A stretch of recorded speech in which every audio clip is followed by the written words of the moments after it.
What?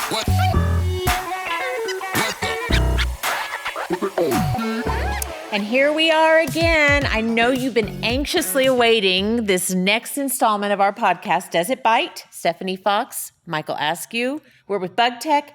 How are you, Michael? Great. How about you? Good. So last time we talked about don't let the bed bugs bite. We did a little bit of bed bug basic. You had a really gross and gory story about bed bugs in a hotel behind multiple headboards. But I said we were going to continue that because we could actually do probably 25 episodes on bed bugs. Awesome. Whereas we talked last time about don't let the bed bugs bite. This time I want to know about when the bed bugs do bite. Mm-hmm.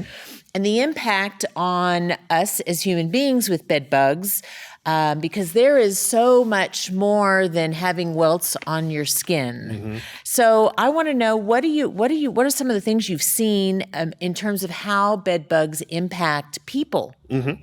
So bed bugs are very psychological. They're a very psychological bug, the most psychological bug that we've ever dealt with. If you even talk about bed bugs, I know. I'm already itching. People will start itching. It's happening. And like, oh my goodness. I'm like, how can you even deal with, I get those questions all the time. Man, and the thing is about bed bugs, they don't really hurt you if you think about it. They just feed on your blood. Now, they're different than a mosquito. A mosquito can vector a human disease. That means it can transmit a human disease to you. Okay. So, we're dealing with like Zika and West Nile and dengue fever that's all transmitted by mosquito. Well, bed bugs don't do that.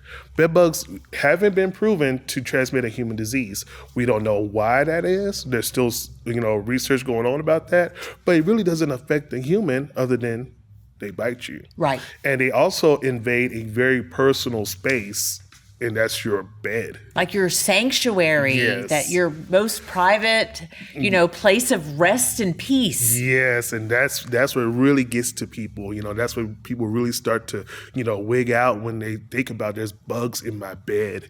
Oh. Hey, I'm just like, well, yeah, you have bugs in your bed. You have bed bugs in your bed, and that's where they are because they know that their food source is going to be there every night. And they hang out in the dark too, yes, don't they? They hide nocturnal. In the dark. Mm-hmm. And so that's just another way that we are victims. Yes. When we have bed bugs. Yes, we did a job for a young lady.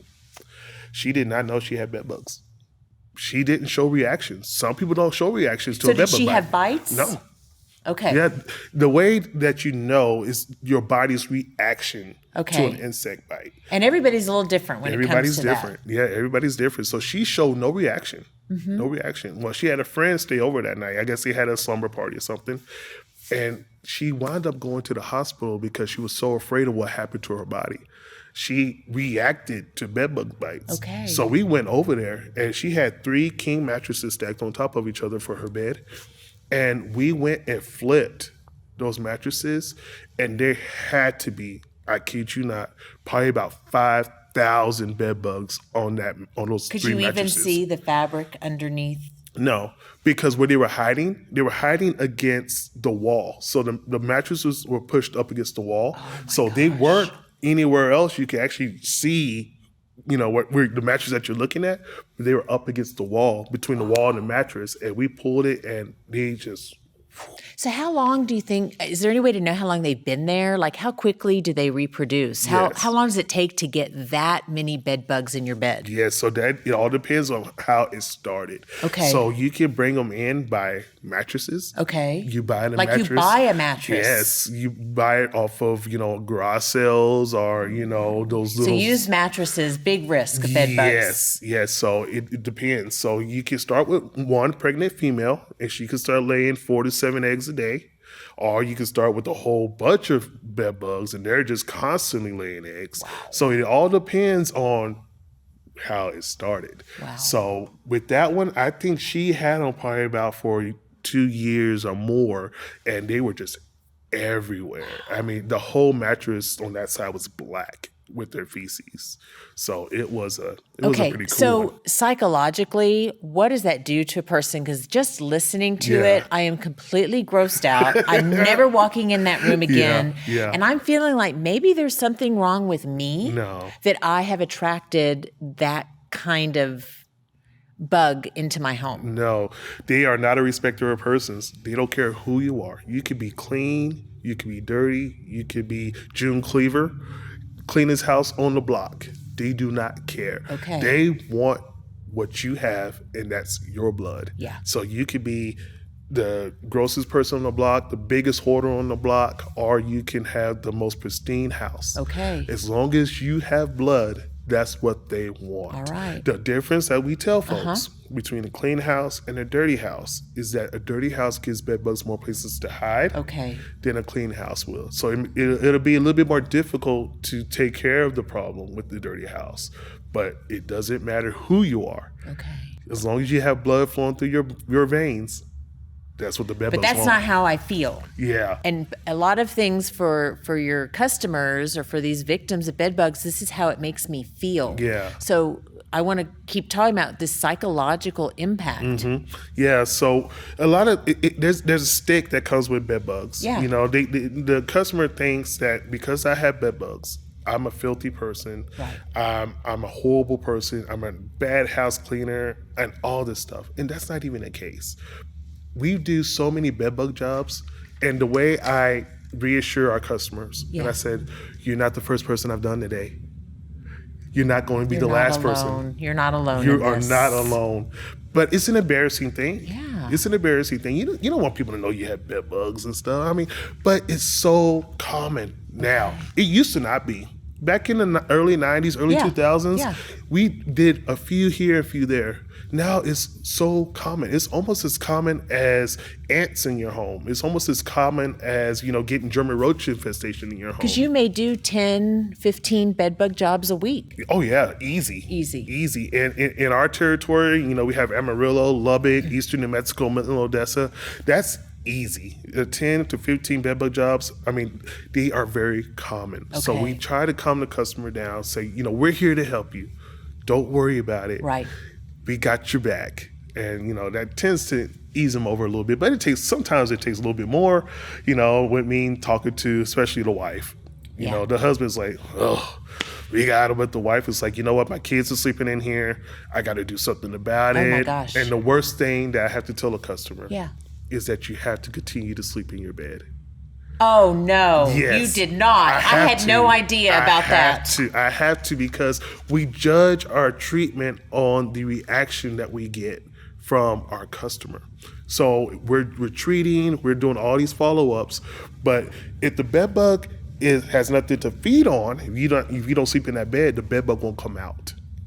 So we need to know if the bed bugs are continually coming out. Because the treatment sometimes is in stages. Right. Yes, ma'am. Sometimes we have installments that we have to do. We call them follow-ups. So we follow up with our treatments all the time. So one time will not get her done. No, unless we use heat. Now, if you use heat, we can come in one day. We can knock out the infestation in about 8 hours. But if we need to do follow-up treatments, then those are set about 2 weeks apart because we need to give the chemical time to work. But the customer still needs to sleep in their bed. So tell me what kind of responses you get from that. Are people? Is it hard to go back and to sleep in the bed, even though you're like, I think we got them all, but only time will tell? Yes, that's exactly right. So what I always tell them, this is the hardest thing I got to tell you. This is the hardest part of my day, is that you have to continue to sleep in the bed. Yeah. And I get the reaction like, I'm not doing that. And you have to. We need to know. And, there's a lot of reluctancy, but we finally get them to do it. But, people, it's psychological. These bugs are in my bed. Yeah. I'm asleep, and they're crawling over me while I'm asleep. They're feeding on me while I'm sleeping. Because bed bugs. Do people see them on your bodies, or do you just wake up with welts? Yeah, usually people will wake up with welts. Sometimes, because bed bugs are crawling on you, you tend to roll over, move in the bed. You tend to squish them. And there's what we call blood smears. So they feed on your blood, and then when you roll over, you squeeze them, and the blood shoots out. So that's one of the things that we look for when we're doing bed bug inspections is blood smears. So that's why it's so hard for me to tell people sleep in your bed. Wow. Yeah. It's fun. So, what other psychological issues do bed bugs pose? So another thing is something I just dealt with. Yeah.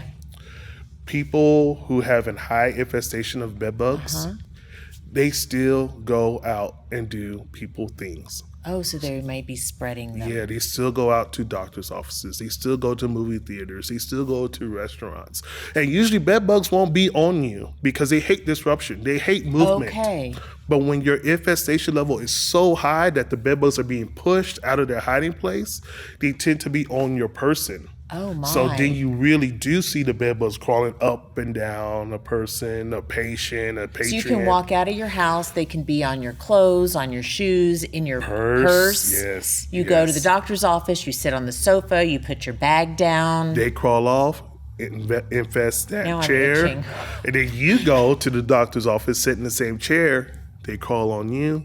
You go to do your thing. You go home, lay down on your bed to relax. They crawl off. You now have a bed bug infestation inside your home. Wow, that's crazy. That's how easy it is. That's crazy. And so if you do have bed bugs, that's not something you get rid of on your own. No. And the sooner you call, the better, because how quickly and how frequently do they multiply? So a pregnant female can lay 4 to 7 eggs a day. Wow. Okay, and she has to feed on you to lay those eggs. So she's going to be feeding on you quite often. So it's best to call us first because a lot of companies, over-the-counter companies, make a lot of money off your panic. So as soon as you figure it out, you're going to do anything in your power to get rid of them. Okay. So you're going to go spend money on bombs, on chemicals, and we tell people do not do that because a lot of those chemicals are repellents. Okay. You know, you can do a contact kill if you spray the bug directly, but it's more of a repellent. So it takes the bug, senses it, and runs off and hides. And waits till that chemical threat is gone. And while they're waiting, They're multiplying. they're multiplying. Oh. Yes. Who knew? I had no idea. Yes. So that's what happens when the bed bugs bite. That's what happens when the bed bugs bite. So if you've got bed bugs, you better call Bug Tech. That's I had to right. get that in somewhere. So when we talk about does it bite, that's really one of the primary bugs and insects that we think about. More common than you think. There is a terrible stigma, a terrible psychology, but you guys are super empathetic, and we hear that all the time from customers. So thank you for having a heart for people first. Oh, yes, definitely. And taking care of people before you take care of the bugs. It's our passion. Yeah, it is. Thanks for joining us on this episode of Does It Bite? If you have questions, you have comments, we want to hear from you. Michael is an expert, so anything that you may want to know, you're an expert. And if we don't know the answer, we'll find it. Yes, But ma'am. we'd love to hear from you, and thanks for joining us, and we will see you next week. What?